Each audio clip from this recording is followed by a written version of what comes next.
Sara, the lady entrepreneur with 9 lives.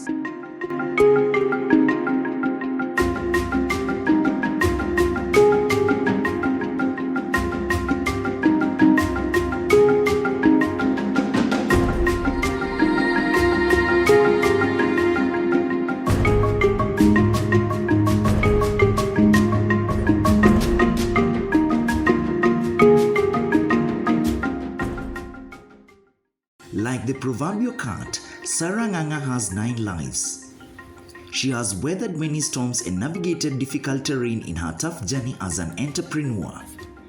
A professional nurse whose specialty is midwifery, Sara is bold, calculating, assertive, and resilient.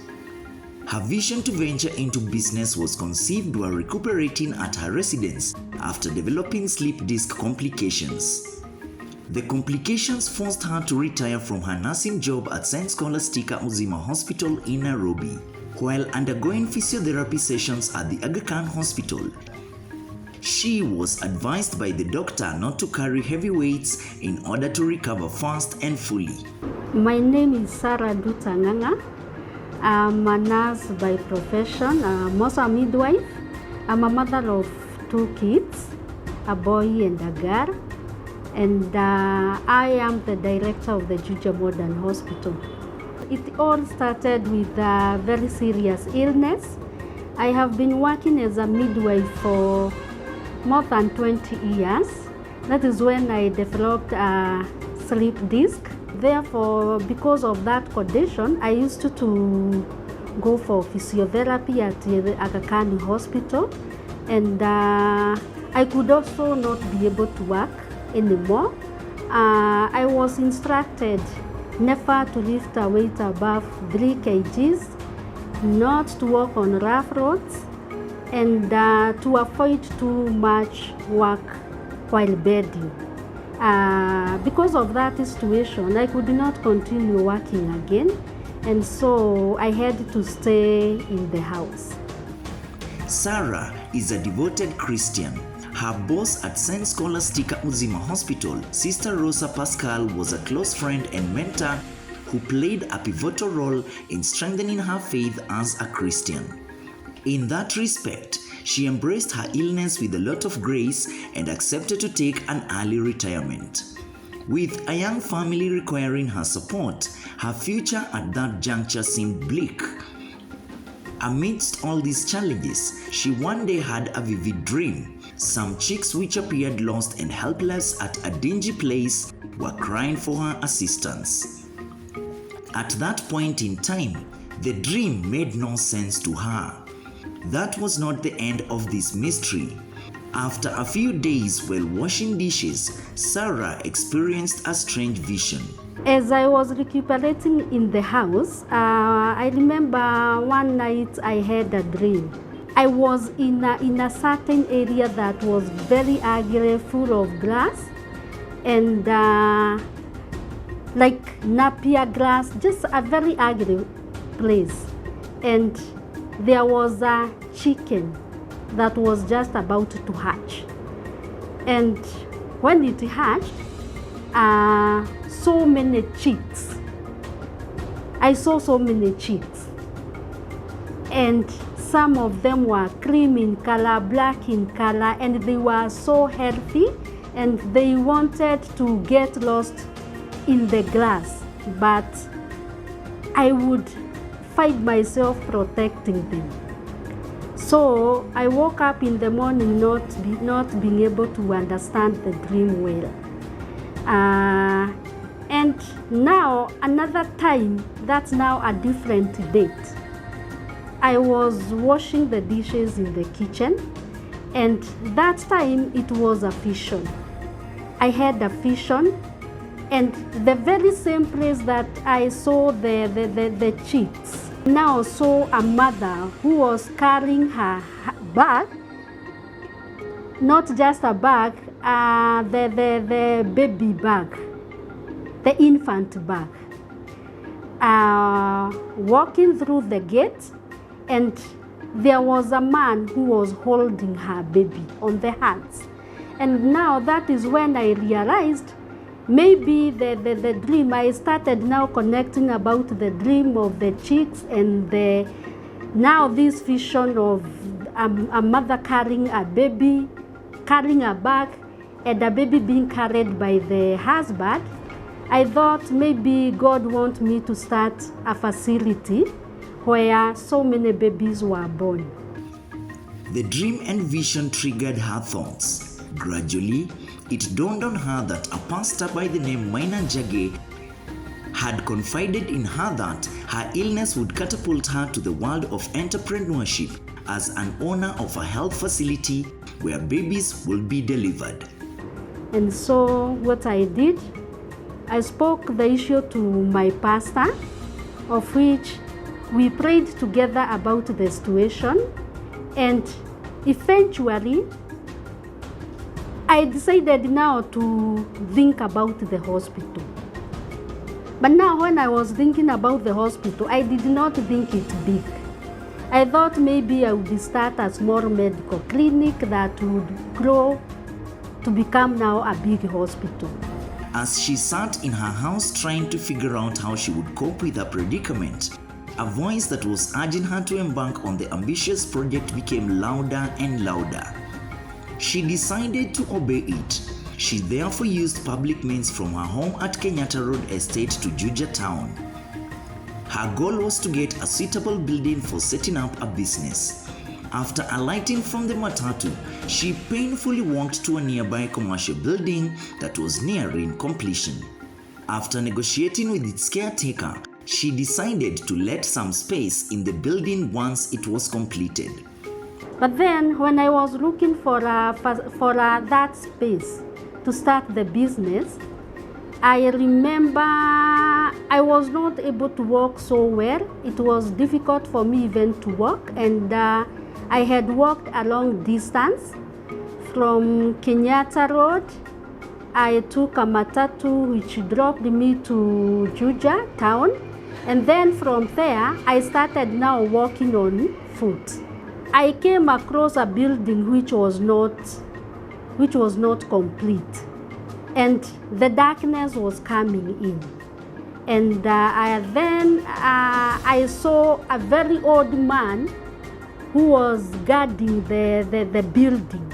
I told him that I was looking for a business house, maybe a small space to start up a medical clinic. And he told me that beyond that area where now I was standing, there were complete rooms where I could start a medical clinic.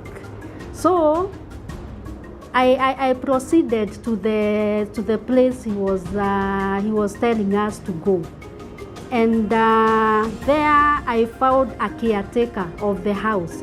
The caretaker was the same caretaker of now the incomplete house where we had stopped with this old guard. So the caretaker told me that the rooms have been all taken, but the incomplete house is just about to be completed. Maybe we can see it. It was a true shocking story, because the very same place that I saw the chicks, the napier grass, the ugly environment, it is what I found. Since her savings had been depleted by illness, she borrowed money from a friend in order to book space in the building. That marked the beginning of her grueling journey as an entrepreneur. And funny enough, I did not have any money to start up such a big hospital, though I had some little amount of money which could start a medical clinic. And by the time we were leaving the building, I told my husband, I think we can start a maternity hospital in that building. And he asked me, where are we going to get money from? Because we did not have enough. A friend of him assisted us with some money. The next major task was equipping the hospital, purchasing drugs, and hiring staff. Clearly, this required a lot of capital. Sara therefore requested her mother and siblings to allow her sell a family plot at Nairobi's Embakasi ranching scheme in order to generate the seed capital. Fortunately, they agreed. That is now when I approached my mother. I came with my mother in the facility, and I made sure that she visits all the area of the building. Then I told her, this place, I want to start a hospital. And then she told me it's a good idea, but do you have enough funds to start the hospital? And I told her, this is the reason I'm calling you here, ma'am, because I need some money, and I need some money from you. And my mother told me, now, you know, I don't have even a single coin. Where will I get this money from? And then I told my mother, I know you don't have a solid money at the moment, but I know you have something that you can give to me, and I sell it and I exchange it to this money I need so much. And my mother asked me, what is that you want from me? I asked her for a plot of land that she had acquired so many years ago at Embakasi ranching scheme. And she told me she would go home and think about it, because she was also to ask for permission from my brothers. No one of them declined. They said, if the idea is good, then we have no objection, but just to let her sell the plot and do what she can do.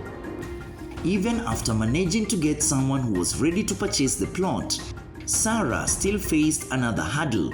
The management of the giant ranching scheme insisted that she had to wait until the issuance of title deeds was complete. That made her very anxious.